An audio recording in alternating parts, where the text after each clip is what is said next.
Assalamualaikum warahmatullahi wabarakatuh. Izin memperkenalkan diri. Perkenalkan, nama saya Bagas Weta Setiawan dengan NIM 2311491 dari Program Studi Sistem Telekomunikasi. Oke. Di sini saya akan membahas proyek analisis data yang saya kerjakan dengan menggunakan algoritma KNN. Tujuan utama dari proyek ini adalah untuk memprediksi apakah pelanggan akan berhenti berlangganan layanan yang kita sebut dengan churn. Kita akan bahas langkah-langkah yang dilakukan mulai dari memahami data, eksplorasi, processing, hingga ke proses pelatihan dan tanding model. Semoga dapat gambaran menyeluruh tentang bagaimana proses data science berjalan secara nyata.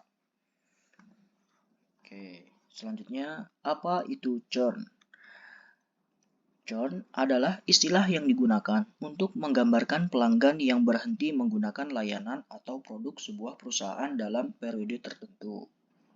Dalam konteks bisnis dan data science, customer churn rate adalah persentase pelanggan yang berhenti dalam periode waktu tertentu.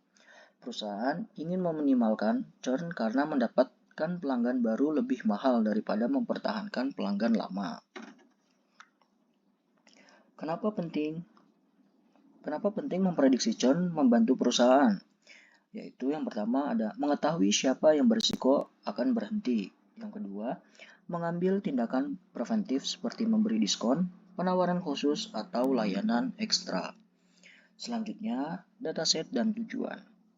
Oke, tertera pada gambar di PPT ini. Dataset ini diambil dari data pelanggan sebuah perusahaan layanan komunikasi. Total ada 7.043 entry pelanggan.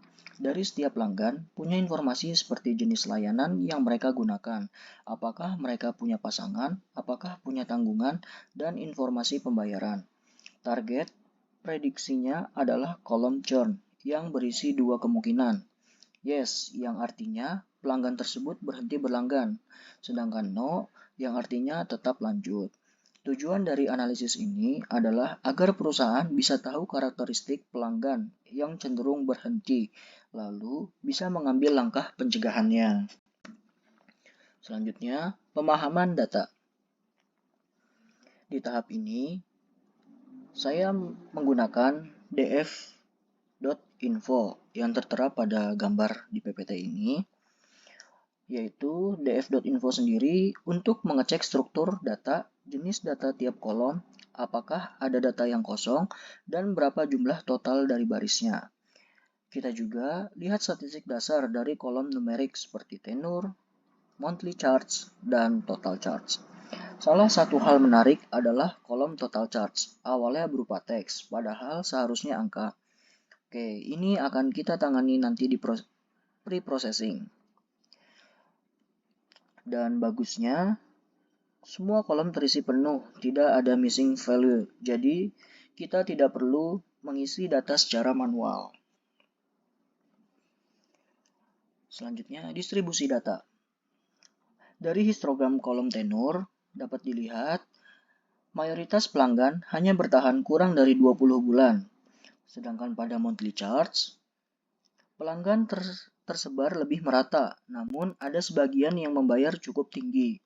Distribusi seperti ini memberi gambaran awal tentang tren pelanggan dan bisa menjadi alasan mengapa beberapa pelanggan memilih berhenti karena belum merasa puas dalam waktu yang singkat atau karena biaya yang dirasa terlalu mahal. Jadi ketika pelanggan sudah all in dan mereka merasa tidak balik modal, itu mereka akan churn.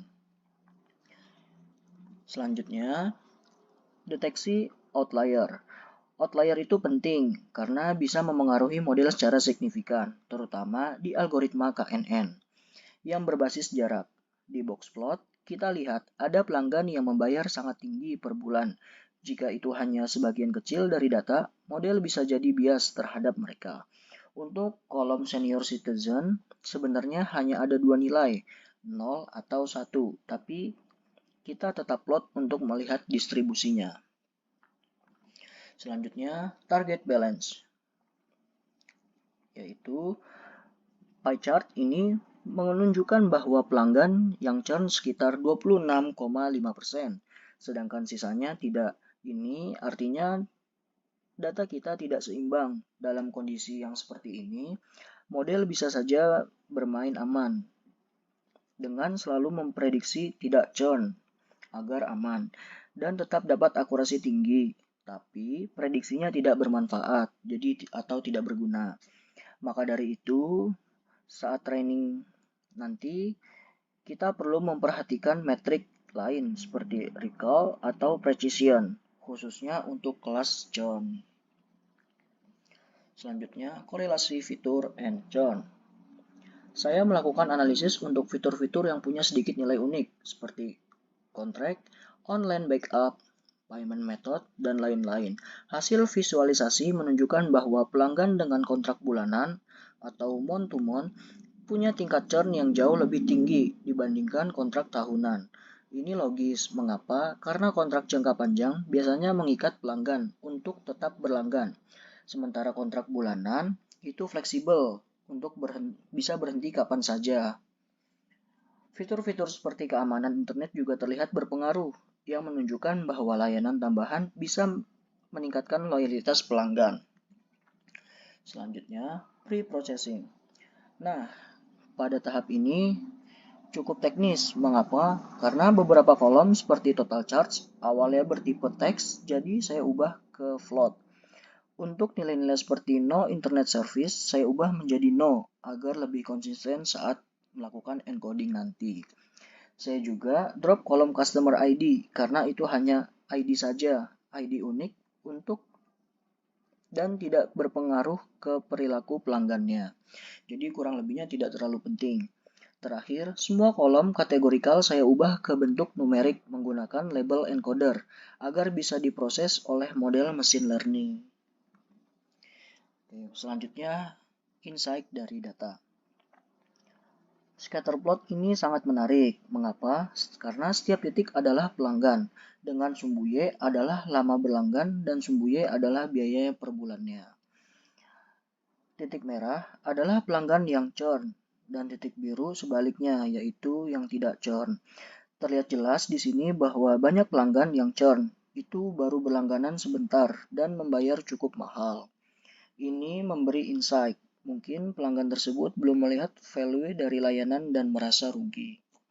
Jadi, ketika mereka sudah all in dan tidak balik modal, di situ mereka merasa rugi dan akhirnya churn. Selanjutnya, revenue analysis. Saya juga ingin tahu seberapa besar pengaruh churn terhadap pendapatan. Oleh karena itu, saya hitung total biaya bulanan dari pelanggan yang churn. Hasilnya sekitar 139.000. Dan dari pelanggan yang tetap atau yang tidak churn, totalnya kurang lebih 316.000. Ini memperjelas bahwa churn berdampak langsung ke finansial perusahaan. Maka, strategi yang baik untuk mengurangi churn bukan cuma soal retensi, tapi juga soal keuntungan bisnis. Selanjutnya, model KNN dan Tuning. Model KNN bekerja dengan menghitung jarak antar data. Karena itu, semua fitur numerik perlu diskalakan. Saya menggunakan min-max color agar semua fitur berada di antara 0 sampai 1. Setelah data siap, saya lakukan pembagian data training dan testing, lalu uji beberapa nilai K. Semakin kecil nilai K-nya, model jadi lebih sensitif terhadap noise. Tapi terlalu besar juga tidak bagus, karena bisa membuat model terlalu umum. Tuning itu penting. Mengapa? Karena untuk mencapai akurasi dan generalisasi yang optimal. Oke, selanjutnya kesimpulan. Dari semua proses yang sudah saya jalankan, saya belajar bahwa memahami dan mempersiapkan data adalah bagian terbesar dari proyek data science.